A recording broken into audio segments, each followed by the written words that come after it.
खैर बुखारी, आपको क्या समझ आती है? अब तक एक इंप्रेशन हमारा इस प्रोग्राम में कम से कम कायम हो गया है कि हुकूमत पॉलिटिक्स खेल रही है। आपको लगता है कि पीटीआई की, इमरान खान की गवर्नमेंट की जो पॉलिटिक्स है मियां नवाज शरीफ साहब के साथ, वो स्मार्ट पॉलिटिक्स है? इस पॉलिटिक्स के नतीजे में मियां नवाज शरीफ साहब पे प्रेशर पड़ रहा है?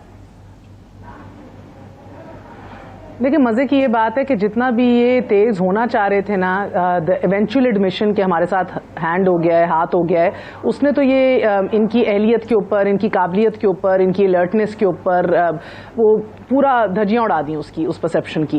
तो इनका मैंने इजाज शाह को इंटरव्यू किया, फिर आपने शहबाज गिल को देखा, इन सब समेत फवाद चौधरी के भाई ये गिल साहब ने तो इस हद तक भी मेरे शो में कहा कि ये इन्होंने मैनेज किया, मैनेज करवाया गया, यानी कि इमरान खान मैनेज हो गए।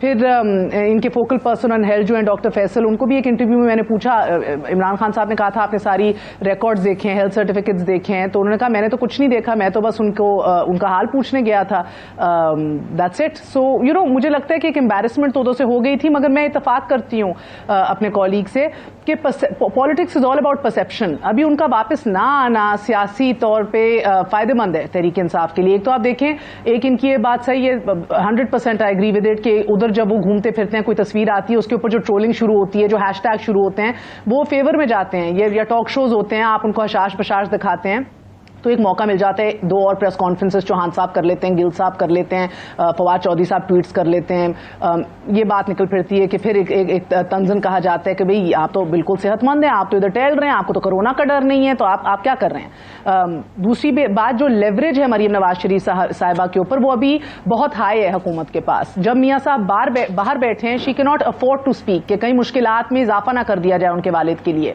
तो जब वो इधर होते हैं ऑलरेडी, जब वो जेल में होते हैं, तो फिर वो तो आपको पता है, she is like a tigress.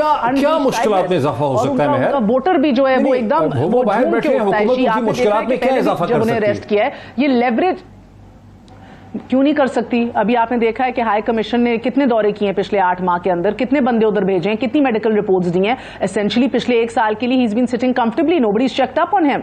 ये जो मुश्किलात में इजाफा करना चाहते हैं ना, तो तब रियासत के पास बहुत तरीके होते हैं मुश्किलात पैदा करने के लिए। तो मरियम के ऊपर लेवरेज बहुत हाई है अभी गवर्नमेंट का। एंड तीसरा ये भी है कि उनकी अदम मौजूदगी में, उनके बाहर रहने से ये परसेप्शन तो सारी हो गई कि देखिए इतने बोल्ड तो है नहीं कि वापस आ रहे हैं। सेकेंडली, इधर लीडरशिप किसकी है ऑन पेपर? शहबाज शरीफ साहब की, which neutralises everything to begin with, which अगर आप ये कहा जाए कि वो जितना भी वोटर जो है मुतहर्रिक होना चाहता है उसको डैम्पन आउट कर देते हैं उनका नजरिया, तो ये गलत नहीं होगा कि 5 साल मरियम बीबी अगले इलेक्शन में हिस्सा ही ना लें और मियां साहब लंदन में बैठे रहें। महर बुखारी, राजा आमिर अब्बास मसद हैं कि मियां नवाज शरीफ साहब मरियम को इलेक्शन में आने के लिए, ताकि उनको मौका मिल सके, आएंगे ही आएंगे, वो ये रिस्क लेंगे? मुझे लगता है कि इलेक्शन टाइम तक तो वो आ जाएंगे। मुझे भी यही लगता है कि तब तक कहीं ना कहीं कोई अंडरस्टैंडिंग भी है कि आप लोग भी खामोश हैं, आप बाहर रहें, आपको तंग नहीं किया जाएगा, इनको भी टेन्योर पूरी करने दें। मगर चलें, ये तो फिर भी वेर ओनली थोड़ी सी हमारे पास मालूमात होती है, थोड़ी सी अपनी अंडरस्टैंडिंग है, उसके ऊपर एनालिसिस बिल्ड कर लेते हैं।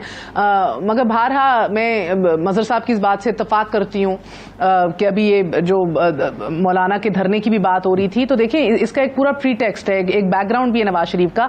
ये जब हो रहा था, ये बात दुरुस्त है कि इमरान खान साहब जो हैं वो बड़े वरिड थे, एंड उन्होंने आउटराइट सवाल पूछा कि कैसे मुमकिन है कि आप लोगों की आशीर्वाद या किसी ना किसी अप्रूवल के बगैर वो इधर तक आ जाएं, इतना बड़ा मजमा लेके। एंड देन आप, इफ यू रिमेंबर, वो ये वक्त था एक्सटेंशन के दिनों का भी, तो कहीं ना कहीं बड़ी एक डिस्कम्फर्ट थी उस टाइम के ऊपर भी। सो देवर, अब मैं ये बात बिल्कुल मुकम्मल तौर पर मानती हूँ कि ये कहीं ना कहीं कोई अंडरस्टैंडिंग्स थी, कहीं ना कहीं कोई उनके लिए रास्ता खोला गया था कि वो इधर तक पहुंच जाए मौलाना साहब। दैट बीइंग सेड, आप उसके अंदर भी देखें कि उसका सियासी फायदा तो नवाज शरीफ साहब को भी मिला ना। इधर प्रेशर बिल्ड हुआ, इधर एड्रेस हो रहा था, उधर नवाज शरीफ साहब निकल गए, द ओनली वन।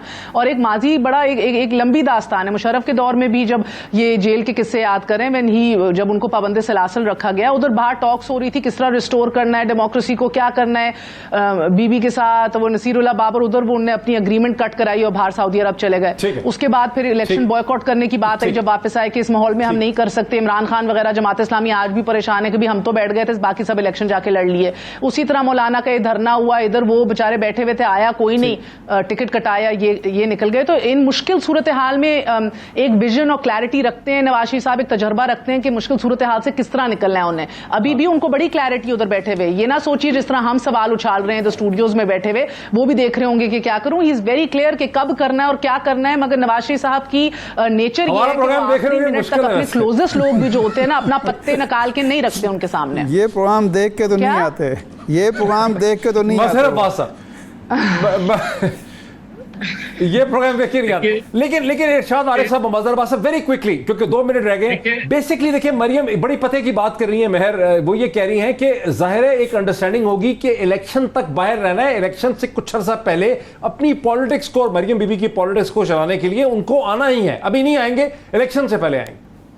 देखिए 2007 में वो कोई इफ्तिखार चौधरी साहब की वजह से नहीं आए थे, वो सऊदीज़ की वजह से आए थे, इसलिए कि सऊदीज़ एनआरओ से खुश नहीं थे। वो मोहतरमा बेनज़ीर भुट्टो और परवेज़ मुशर्रफ के एग्रीमेंट से खुश नहीं थे।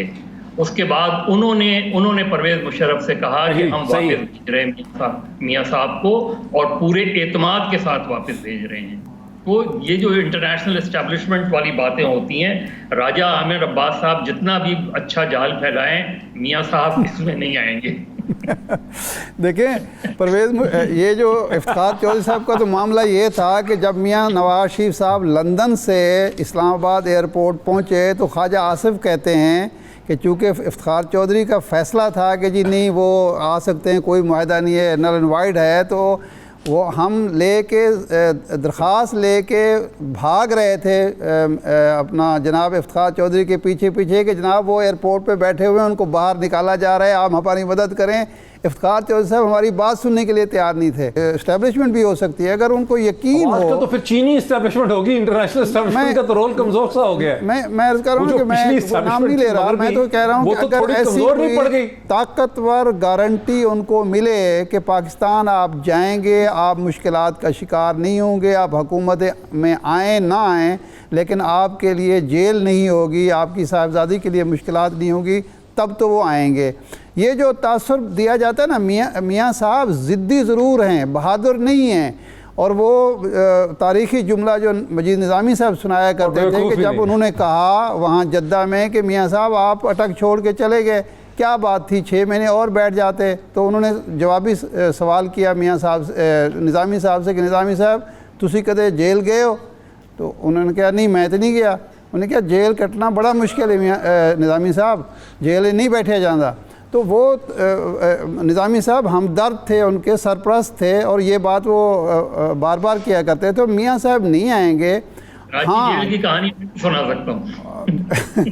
जी हाँ, तो इसलिए मियाँ साहब ये बात मैं बिल्कुल इत्तेफाक करता हूँ कि मियाँ साहब नहीं आएंगे। और ये शहबाज शरीफ साहब ने जो गलती की है इसका भी उनको इदराक है कि खुशफहमी पर वापस नहीं जाना चाहिए, मुश्किलात बढ़ जाएंगी। सो बुनियादी तौर पर मेरे पार्टिसिपेंट्स, मुझे ऐसा लग रहा है राजा आमिर अब्बास साहब कि आपका जो लीगल केस था, आपकी फ़ीस तो बिल्कुल सारी मारी गई है, क्योंकि जो आप केस बिल्डअप कर रहे थे नवाज शरीफ साहब के लिए कि भाई वो निकल सकते हैं, इससे बाकी लोग बाय नहीं कर रहे।